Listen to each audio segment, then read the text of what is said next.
held my breath, thinking of these ancient skills, of the extreme precision, the attention given to the minutest detail.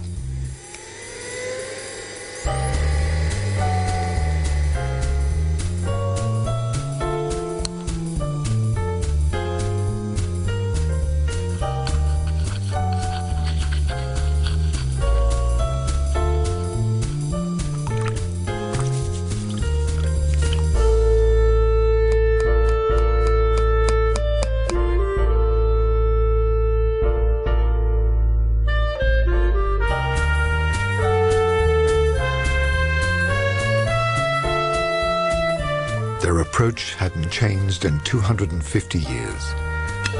That acute sense of innovation, which drove them forward into modern times, had been kept intact. I was delighted to recognize the same spirit in the watches that had recently been created. The same inspiration, the same will were still there.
I was lucky at the manufacture.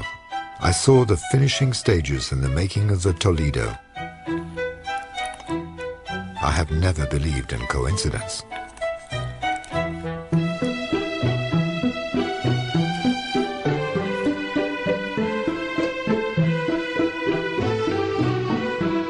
As I returned to the shop, I knew I had to make a quick decision. I had just been offered an exchange. If I agreed, I could leave with the Toledo I had just seen being crafted at the manufacture. I was moved. My father's watch now deserved to become part of the house's fine collection. I had made my decision. Could my father ever have imagined that his watch would one day be part of the Vacheron Constantin heritage collection?